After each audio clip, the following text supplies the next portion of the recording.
沪上圈内人尽皆知，沈墨琛的小情人一闹脾气，我这个正牌妻子就要遭殃，人人都讥讽我贪图沈家的权势，能忍常人所不能忍，我却总是低头听着，从不反驳。唯一的要求是沈墨琛绝对不能伤了他那张脸。直到他为了在车祸中护住江池夏，右脸被飞溅的玻璃严重划伤。你看看他的脸伤成什么样了！你现在就给我跪下道歉！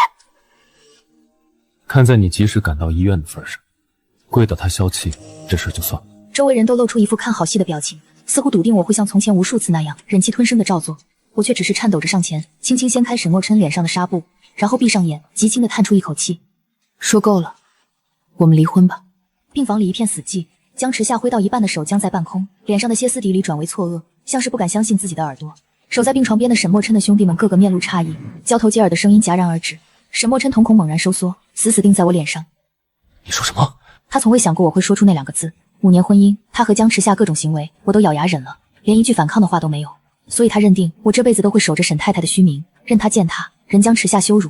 毕竟所有人都说宋婷出身平凡，能嫁进沈家是8辈子修来的福气。可只有我知道，我忍下这一切，不过是因为他这张脸太像那个人。而如今这脸毁了，这桩婚姻自然也没了继续下去的必要。我抬眼迎上沈墨琛震怒的目光，脸上没了往日的温顺与隐忍，气氛瞬间降到冰点。我说离婚。嫂子，这次真不怪墨琛，是雨太大，刹车突然失灵了。是啊，生死关头，琛哥总不能眼睁睁看池夏出事吧？他就是责任心太重，有什么话等墨琛好了再说。我扯了扯嘴角，没说话。他们哪里是在劝和，不过是担心少了我这个软柿子，没人再听他们差遣，没人再为他们的聚会忙前忙后，没人再替江池夏的无理取闹买单罢了。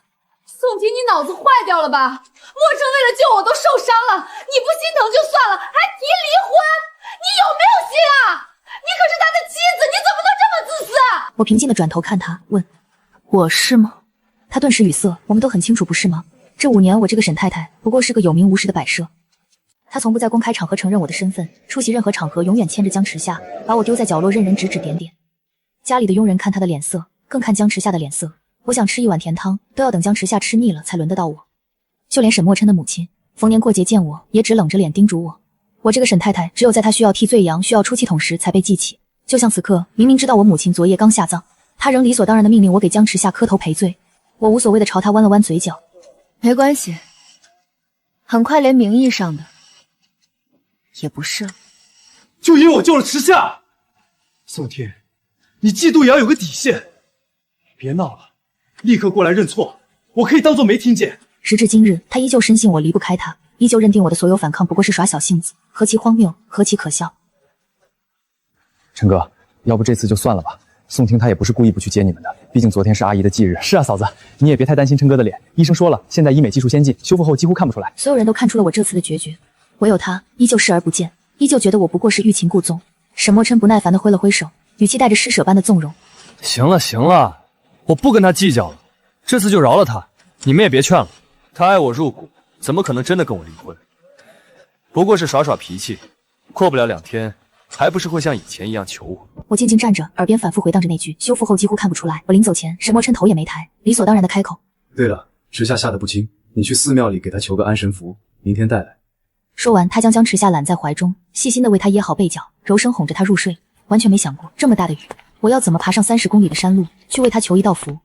宋婷啊，琛哥他……朋友讪讪的开口，想说些什么，我打断。在沈墨琛心里，我永远比不上江池夏，他为数不多的耐心和温柔都倾注在他身上。我也早就认清，这张脸长得再像那个人，也终究不是他。可只要还能看见这张日思夜想的面容，我心甘情愿。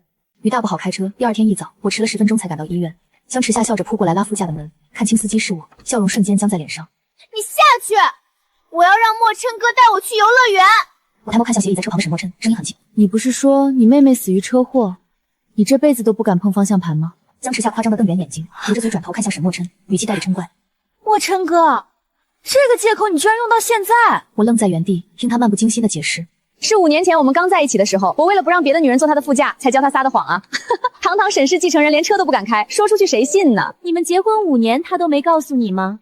他是独生子，根本没有妹妹哦。行了，这么点小事计较什么？我不过是忘了跟你说而已。我们要去游乐园，跟你不顺路，你自己想办法回去吧。让你求的安神符呢？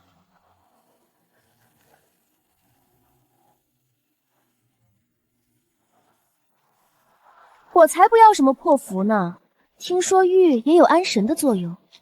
姐姐把这个镯子给我吧。不可能，别的都可以，只是这个是我妈的遗物。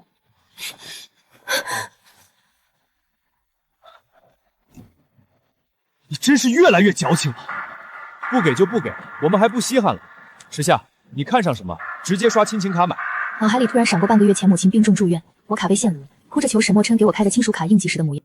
墨琛，可以给我开个亲属卡吗？我妈妈生病了。开什么亲属卡？麻烦的很，我不会弄。你先跟你朋友借点，等我有空了让助理去弄。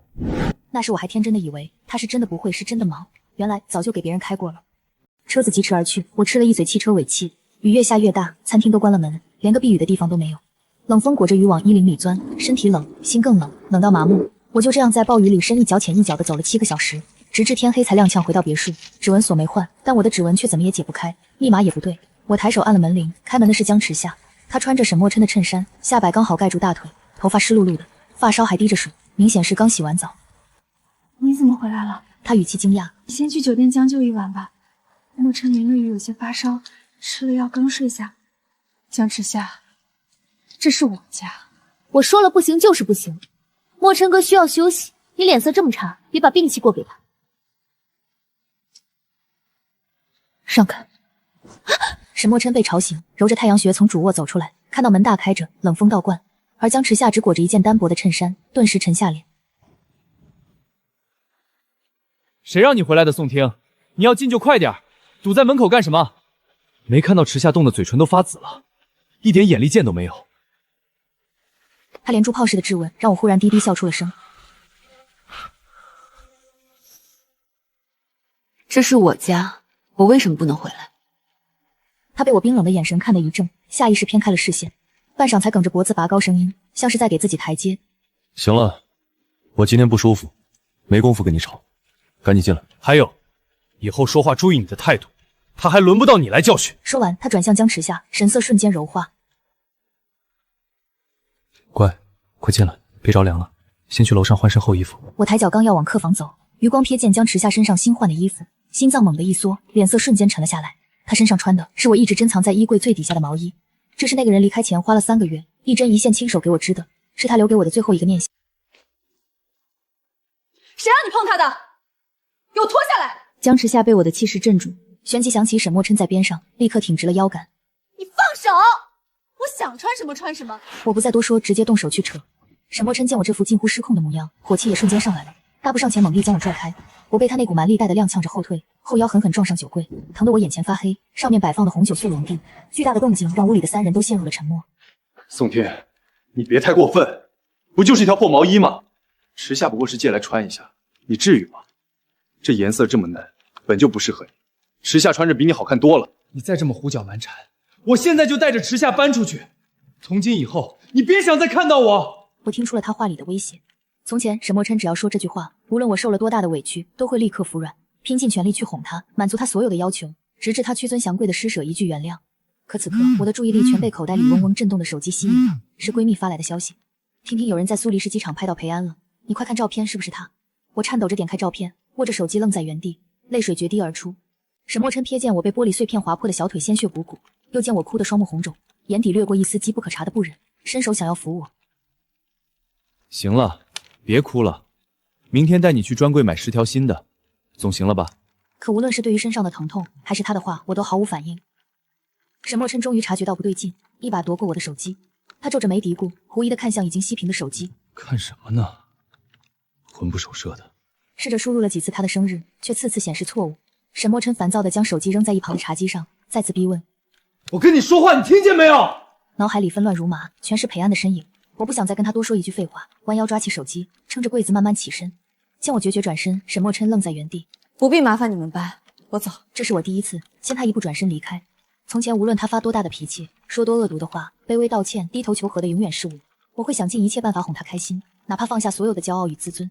或许是这次闹得过分了些，等气消了，过几天他就会像从前一样低头来求我吧。沈墨琛看着我急促的背影，心里这样想着。可他没料到，这一等竟足足等了2个月。我没回过家，也没再给他发过任何消息，而是辗转于各个国际机场，执着地寻找那个刻在心底的身影。这天我正坐在入境口的长椅上，紧盯着人流，手臂突然被人用力攥住。沈墨琛面色阴沉的咬牙道：“你闹够了没有？跟我回去。”我刚想挣脱，一个干瘦的身影就从他身后闪了出来，抬手狠狠给了我一记耳光，嘶哑的咒骂刺宋婷，你是不是翅膀硬了？敢不听话了？我僵硬的抬眸撞进那双熟悉的、充满暴力的眼睛里，那个曾将我和母亲打得遍体鳞伤的赌徒继父。阔别10年，他依旧是那副嘴脸，对我唾沫横飞的咒骂。本事不小啊，还像沈总这样的男人就敢耍脾气摆架子了。早知道当年就该把你和你那短命妈一起打死，省得现在给我丢人现眼。躲？你能躲到哪儿去？要不是沈总找到我还不知道你现在这么能耐了啊！熟悉的咒骂与暴力瞬间将我拽回黑暗的童年记忆。沈墨琛那双冷漠旁观的眸子让我骤然清醒。当年听完我的遭遇，他曾眼眶通红的发誓：别怕，以后有我护着你，谁也不能伤你分毫。此刻他却站在继父身后，倨傲地扬起下巴。宋婷，你任性也要有个限度。池夏为了找你几天几夜没合影，你有什么资格让他担惊受怕？人家可是沈总心尖上的宝贝，哪像你。他话音未落，我身后响起一道清丽的少年音。你说谁是没人要的贱种？胸口像是堵了一团进了水的棉絮，闷得发疼，让我发不出半点声音，眼泪毫无预兆的汹涌而出，顺着脸颊疯狂滑落。我死死攥着衣角，不敢转头，不敢看向声音的来处，只是怕那熟悉的声音是错觉，怕转过身看到的不是他。下一秒，一双温热的手将我揽进一个坚实的胸膛，清冽的松木香气瞬间将我包裹。直到这一刻，悬了2个月的心才彻底落地。真的是他。裴安颤抖的指腹抚过我红肿的脸颊，将我紧紧按在怀里，声音低哑：对不起，婷婷，我来晚了，让你受委屈了。我怔怔地望着那张在梦里描摹过千万次的容颜，仅仅一句便让我溃不成军。我沉浸在失而复得的情绪里，完全遗忘了站在一旁的3个人。直到沈墨琛气急败坏的怒吼在耳边炸开，我才猛地回过神来。宋婷，你们在做什么？你最好立刻给我解释清楚，这个人是谁？沈墨琛不自觉地掐紧掌心，心脏在胸腔里疯狂冲撞，原因无他，只因眼前这个男人和他几乎是一个模子刻出来的。他死死盯着裴安看了半晌，突然嗤笑出声，讥讽地望向我。宋婷，你消失的这2个月，原来就找了这么个山寨货。哈哈哈哈哈！你还是那么可笑，别闹了，跟我回去。只要你好好认错，我或许还能考虑原谅你。沈墨琛语气里满是笃定和自负，他坚信裴安不过是我找来的替身，毕竟是他先出现在我生命里，毕竟我从前对他从来都是百依百顺。看着他这副嚣张的模样，我忍不住笑出了声。他和裴安不过是长了一张相似的脸罢了，可性格待人接物却是云泥之别，相差了10万8千里。我揉了揉酸胀的太阳穴，抬手将无名指上那枚戴了5年的婚戒摘下来递给他。沈墨琛脸上的笑容瞬间僵住，声音带着一丝不易察觉的慌乱。什么意思？什么意思？你嫌这戒指款式旧了，还是嫌钻小了？你给我干嘛？离婚协议书我今早已经寄到别墅了，我净身出户，房子、车子、存款，我什么都不要。你看看没问题的话，就签字吧。既然要离婚，这枚婚戒自然该还给你。这些年你转给我的所有钱，包括我妈的医药费，一共27万3600块。今天早上已经一分不少的打到了你的银行卡上了。沈墨琛，我们离婚，我成全你和江池夏，从此桥归桥，路归路。辗转于各大机场的这2个月，让我彻底清醒。寻找替身不过是刻舟求剑，我真正应该做的，不是待在原地等着裴安来找我，而是主动去找他。沈墨琛僵在原地，难以置信地瞪着我，他怎么也不敢相信，那个从前对他言听计从，连说一句重话都不敢的我，如今会这般绝情。可我早已不在意他的情绪，我伸手牵住裴安，转身就要离开，裴安却轻轻按住我的肩膀，抬眸冷冷看向一旁瑟缩的继父。欠了赌债，就想把老婆孩子卖去抵债，如今还敢站在这里威武扬威，说别人是没人要的贱种，这话你还是留着说给自己听。说着，他抬手示意，机场阴影处瞬间走出几名身着黑色西装、面容冷峻的男子，他们利落地反剪住继父的双臂，用皮鞋堵住了他的咒骂，毫不留情地拖向紧急通道。很快，紧急通道里便传来男人凄厉又痛苦的哀嚎。裴安做完这一切，重新握紧我的手，掌心温热。身后传来沈墨琛踉跄倒地的闷响，我没有回头，因为比起他，我更担心我旁边这个。坐上裴安的车，我终于放任自己埋入他的怀中，肩膀止不住的轻颤，温热的泪晕开，将他干净的白衬衫浸湿了一小块。这5年，沈墨琛为江池夏冷落我时，我没哭；江池夏在我面前耀武扬威时，我没哭；旁人戳我脊梁骨骂我攀附权贵时，我也没哭。直到此刻埋进裴安的怀抱，所有委屈才轰然决堤。裴安轻轻吻了吻我的侧脸，掌心一下下抚着我的后背。等我呼吸渐渐平复，他才取出医药箱，小心翼翼地为我处理脸上的伤痕。整个过程，我一直紧紧攥着他的衣角，仿佛一松手他就会消失。对不起，我们分开后，我崩溃了很久。我给你留了纸条，可你一直没来找我。我一直被继父看着也回不去。这些年，我确诊了重度抑郁和惊慌障碍，好几次差点熬不过去。直到遇到沈墨琛，他和你长得太像了，我就像抓住救命稻草一样。话没说完，裴安轻轻将手指抵在我唇边，他目光专注地凝视我，眼底翻涌的疼惜几乎要将我淹没。别说了，我都明白，是我来的太迟，该道歉的是我。这些年你到底去了哪里？为什么我怎么都找不到你？裴安轻叹一声，与我十指紧紧相扣，缓缓道出始末。我和裴安是从小一起长大的青梅竹马。当年母亲带我改嫁，随继父离开小镇时，裴安正在省城参加物理竞赛，回来才发现人去楼空。他疯了一样逼问裴母要我的新地址，发现我给他留的纸条后，就连夜坐上绿皮火车追到我所在的地方，却撞见了让他终生梦魇的一幕。被送进急救室时，颅内出血严重，医生说他可能永远醒不过来。裴父裴母动用了所有的人脉，联系上德国的专家，第二天就将他送上了医疗专机。前前后后治疗了快3年，光是手术就做了大大小小几百次，连下床都困难，更别说联系我。他没有我的任何联系方式，裴父裴母也坚决不肯透露半分，他无法离开德国，所有线索彻底中断。等他终于康复回国，第一件事就是找我，可那时我已经带着母亲逃离了继父，我们搬去的地方连他都找不到，他就这样找了我很多年，踏遍所有我曾经提过想去的地方。闺蜜发来的那张苏黎世机场的照片，是他正在寻找我小时候随口说过的一句，以后想住在能看到极光和鲸鱼的海湾。听到这里，我忍不住扑进他怀里。对不起，对不起，你一定受了很多罪。他侧头吻去我眼角的泪，嗓音清润。想着总有一天能找到你，就不觉得苦。只是我还是来得太晚了，让你独自承受了那么多。我这才想起今天机场里那些训练有素的黑衣人，原来只要我踏入任何一座机场，裴安布下的天罗地网就会立刻捕捉到我的踪迹。可这些年，我一直将自己囚禁在沈墨琛身边的方寸之地，生生错过了所有命运为我们预留的交叉路口。那天回到空荡的别墅后，沈墨琛盯着茶几上的离婚协议书看了很久，他异常的平静，反而让那些兄弟们慌了神，纷纷围上来安慰他。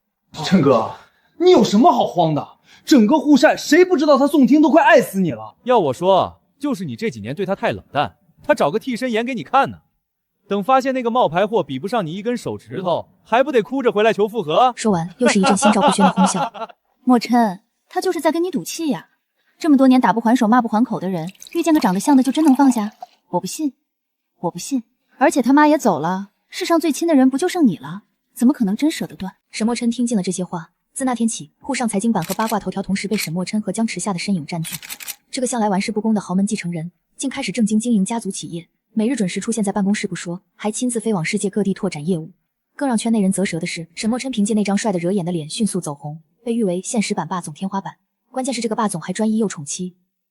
江池夏的社交账号每天都会更新好几条沈墨琛送的豪华游轮和珠宝首饰，随便一件都够普通人奋斗3辈子。沈墨琛只在评论区淡淡回复：开心就好。谁说豪门没有真爱的？给我把这对锁死！果然顶配男人早就被预定了。我酸的眼泪从嘴角流下来。我安静的做个旁观者，但沈墨琛却在一个深夜拨通了我的电话。裴安正在一边安静睡着，我以为他是来谈离婚细节，就走到阳台接了起来。宋婷，你是瞎了吗？网上那些我和池夏的消息，你一条都没看待？看见了，推送的很频繁。那你为什么毫无反应，连条消息都不发？我不知道他是怎么对着一个即将成为前妻的女人说出这句话的。他继续低语：我已经很久没去酒吧了。因为江池夏不喜欢。原来是要炫耀新欢的占有欲。我正准备挂断电话，他却突然像控诉一般说道：宋婷，你以前为什么从来不管我？我愣住。结婚5年，你为什么从不过问我几点回家，不干涉我和谁应酬？你只在乎我的脸，难道真的我才是那个？他话音戛然而止，我轻轻叹了口气。挂了吧，很晚了。别挂，别挂，宋婷，我想和你聊聊。想着离婚协议他还没有签，有些事最终还是要说清楚，所以最终我还是答应了。我在咖啡厅足足等了沈墨琛3个小时，他才穿着一身高定西装姗姗来迟。刚入座，就随手将一张机票推到我面前。飞往苏黎世的，今晚出发。你现在回去收拾行李，还来得及。我拿起那张机票看了一眼，想起3年前的一个醉酒的夜晚，我将沈墨琛错认成了裴安，蜷在他怀里哭着说想去苏黎世看极光。沈墨琛当时揉着我的头发，满口答应。可第二天就因为江池夏的一句害怕打雷，毫不犹豫地撕碎了机票。没想到时隔多年，沈墨琛居然又买了这张机票，而且是2张单程票。我表情凝滞一瞬，如同被人硬生生塞了满嘴的牛粪，只觉得反胃又荒唐。就在这时，我的手机屏幕亮起，裴安的侧脸屏保撞入沈墨琛的视线，他嗤笑一声，还在嘴硬，偷拍我的照片当密旨，这次就算了，抓紧时间回来，别闹了。池夏说想喝你做的莲藕汤了。我闻言轻笑出声，看向沈墨琛的眼神，仿佛在看一个跳梁小丑。这么多天了，你和你的那些兄弟们还没搞明白状况。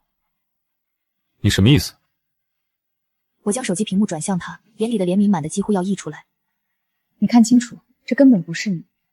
我和裴安从小青梅竹马，因为一些阴差阳错才分开了这么久。你从头到尾都搞错了，你才是那个替身。沈墨琛花了足足5分钟消化这句话，他双目赤红的死盯着我，嗓音嘶哑。现在开口说你是在骗我，还来得及，还来得及。放在从前，别说打他，就是他脸上不小心破到小口子，我都会紧张的彻夜难眠。我冷眼看着他，声音凉了几个度。沈墨琛，我不需要你施舍，现在麻烦你清醒点。现在是我要和你离婚，如果你对协议有任何异议，请联系我的律师团队，恕不奉陪。沈墨琛面色骤然惨白，他迟来的意识到这次我似乎是认真的。他之前之所以能在我面前肆无忌惮，都是因为笃定我对他有着毫无底线的包容和毫无保留的爱，可他却从未想过这样的爱究竟从何而来。直到此刻，他才被迫面对这个事实。沈墨琛眼神慌乱地追着我的背影，声调拔高：宋婷，你是爱我的，对不对？我们5年的婚姻怎么可能是假的？以前你不是说我做什么你都会在我身后毫无保留的支持我、爱我吗？为什么你说话不算话？沈墨琛神态癫狂地扑过来，边喊边要抓我的手腕。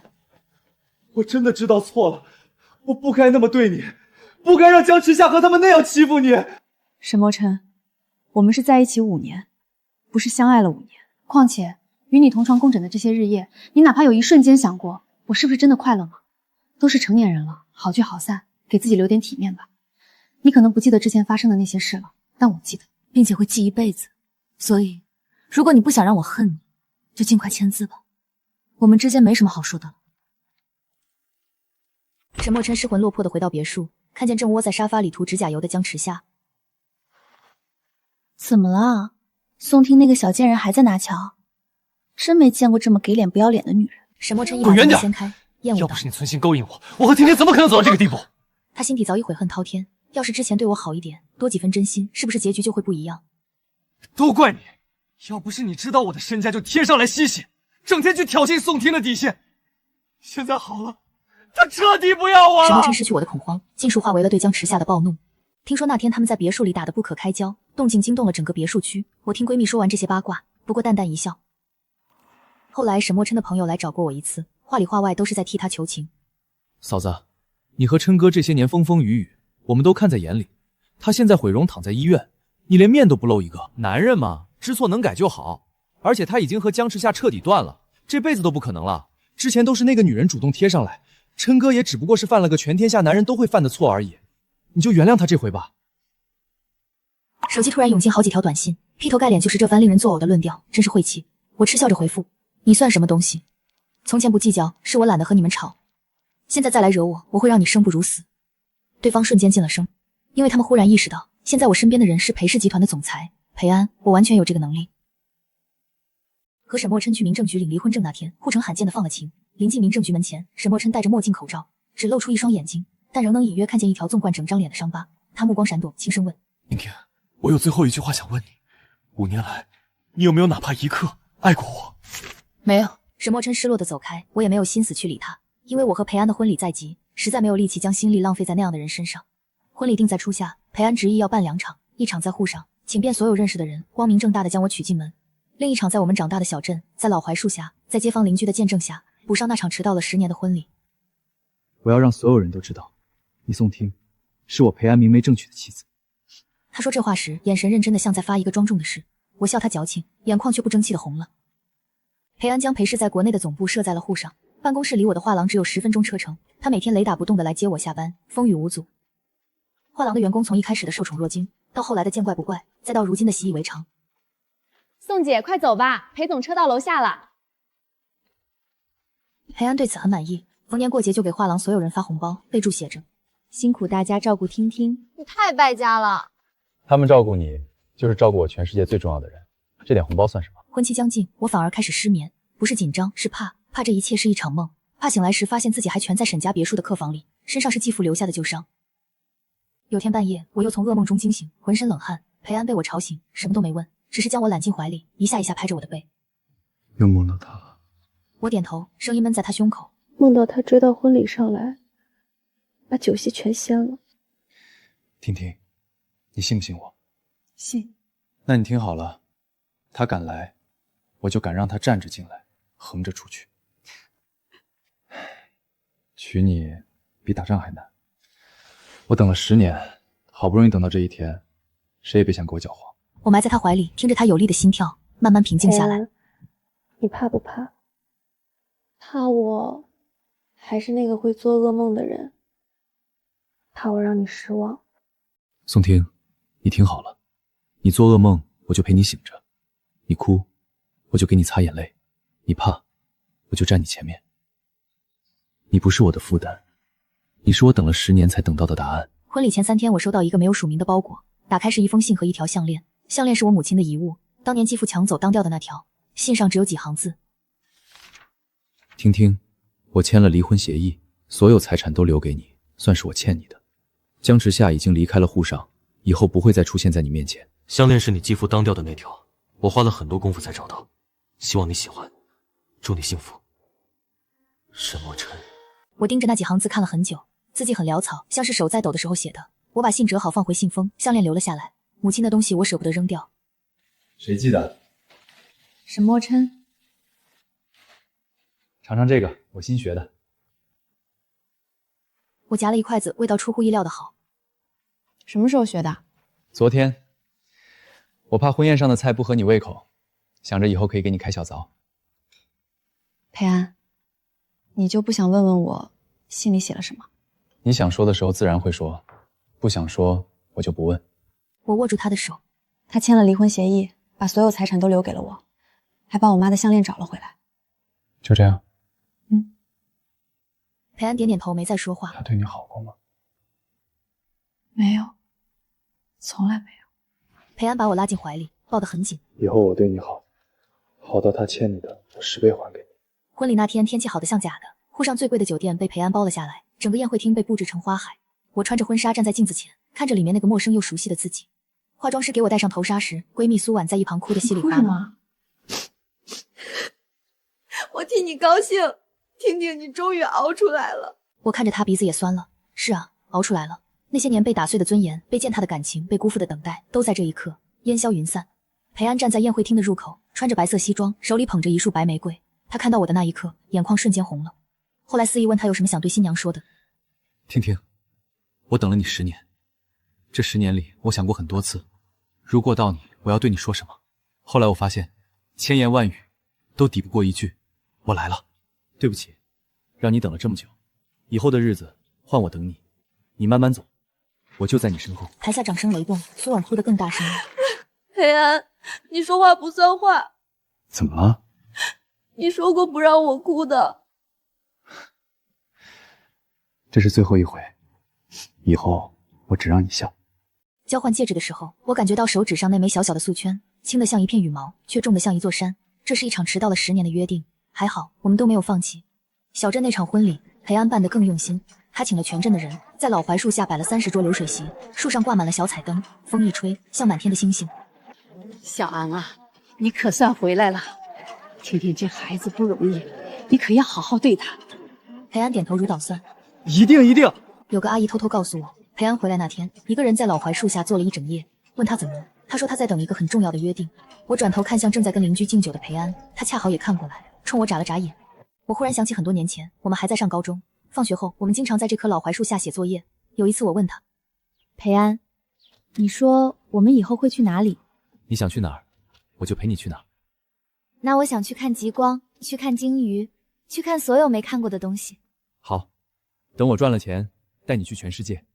那万一走散了呢？他想了想，指着老槐树说，那就在这儿等，我肯定会回来。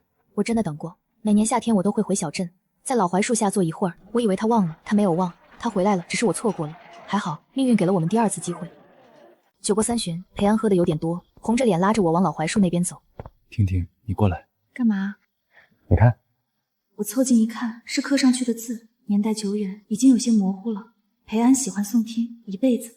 下面还有一行，是新的，刻痕还很新鲜，一辈子不够，下辈子也是。婷婷，你愿意吗？愿意什么？下辈子还嫁给我？看表现。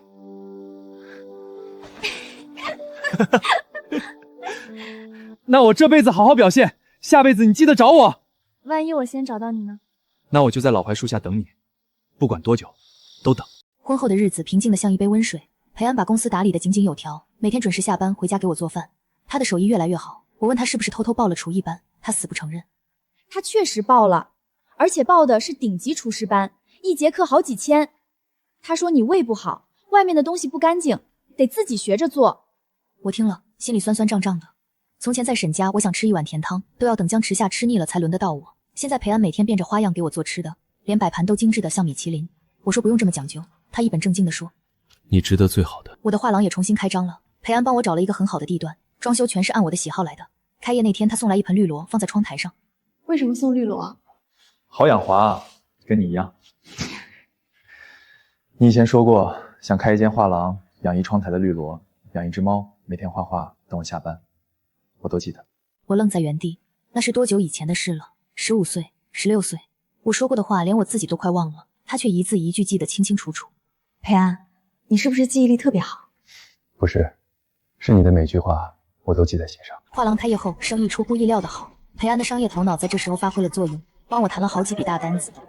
裴总，您现在是裴氏的总裁，天天在画廊帮忙算，怎么回事？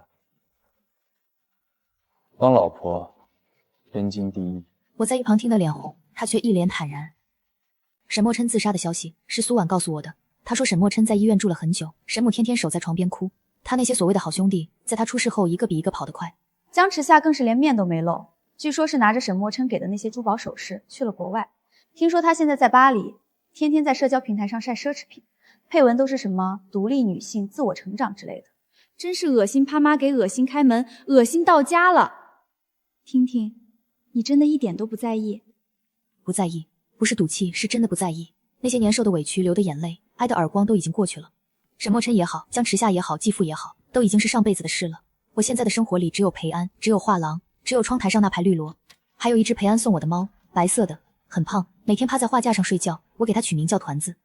裴安嫌名字太土，但每次叫团子的时候，比谁都亲热。有时候我会想，如果当年裴安没有受伤，我们没有分开，一切会不会不一样？但人生没有如果，那些弯路，那些伤痛，那些年我以为撑不过去的黑夜，都让我变成了现在的我，一个更好的我，一个值得被爱的我。半年后，我收到一封来自国外的信，是江池夏写的，信很长，字迹潦草，像是喝醉了写的。大意是他说自己后悔了，说沈墨琛对他其实也就那样，说他在国外过得并不好，说他想回来。宋听，其实我一直都很嫉妒你，你什么都不用做，就能让沈墨琛记住你，而我做了那么多，他从来没有正眼看过我。我把信看了2遍，然后扔进了碎纸机。裴安从书房出来，看见碎纸机里的纸屑，什么都没问，他只是走过来，从背后抱住我。因为你以前跟我说，你最讨厌别人打断你说话，你说你想说的话有人听，有人放在心上，所以我要做那个听你说话的人，一辈子。裴安，你会一直对我这么好吗？他低头看着我，眼神温柔的像3月的风。宋听，这个问题你应该在50年后问我，到时候我要是对你不好了，你再找我算账。那万一你到时候不认账呢？这是什么？日记。第一天找到他了，他瘦了很多，脸上有伤，眼睛哭红了，我心疼的想杀人。第3天他跟我讲了这些年的事，我听完一夜没睡，我要把欠他的全部补回来。第15天他笑了，真好。第100天他答应嫁给我了，我在车里哭了1个小时。怎么了？哪里写错了？没写错，你写的很好。那你哭什么？高兴的。婷婷，以后高兴也要笑，不许哭。好。那天晚上，我躺在裴安怀里，听着窗外的风声，闻着他身上好闻的松木香，忽然想起一句诗：所爱隔山海，山海皆可平。曾经我以为我和裴安之间隔着的是10年光阴，是生死未卜，是2个世界。可山会平，海会甜，只要2个人都还在走，总会相遇。而长安那个我以为再也回不去的地方，原来一直都在，就在他身边。